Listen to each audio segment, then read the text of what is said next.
Сәлеметсіздер ме? Баршаңызға. Бүгін мен сіздерге тағам аллергиясы туралы айтып беремін. Сонымен тағам аллергиясы дегеніміз не? Бұл адамның тұтынған тағамына иммундық жүйенің қалыптан тыс реакциясы. Адам қандай да бір тағамды жегенде, дене оны ауру тудыратын патоген ретінде таниды. Сондықтан оны шабуылдап, денеден шығарып тастауға тырысады. Осылайша иммундық жүйе бөлетін қабыну, немесе қабыну медиаторлары тағам аллергиясына әкелетін симптомдарды тудырады. Егер бұл жеңіл симптом болса, науқас іштің ауруы, құсу, бас айналу, есек жем, шу, дененің барлық жерінде бөртпе сияқты белгілермен келуі мүмкін. Бірақ егер ол ауыр реакцияға келсе, оны анафилаксия деп атайды. Және науқастар бронхоспазммен келуі мүмкін.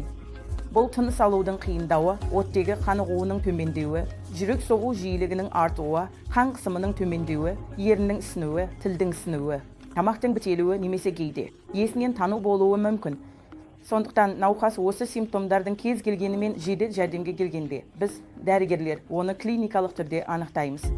Және эпинефрин инъекциясы, немесе антигистаминдер, немесе стероидтар деп аталатын нәрсені қолданамыз. Алғашқы шабуыл әдетте жеңіл болады. Себебі сіздің иммундық жүйеңіз белгілі бір антигенді анықтап, оған қарсы антиденелер шығарады. Бірақ сол тағамды қайтадан тұтынғанда, дене антиденелермен дайын тұрады және оны дереу шабуылдайды. Бұл өмірге қауіпті үлкен реакцияға әкелуі мүмкін. Мұндай реакцияларды болдырмаудың ең жақсы жолы тағамды, белгілі бір тағамды толығымен болдырмау. Ал одан әрі жедел жәрдемге келіп, дәрігерден ем алу. Сізге аллергия тудыратын тағам аллергенін анықтауға көмектесетін кейбір тесттер бар.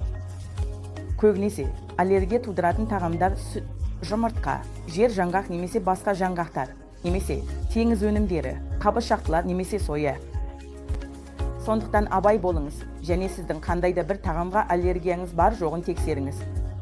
Егер солай болса, сол тағамды толығымен болдырмаңыз және осындай белгілер пайда болған жағдайда ем алыңыз.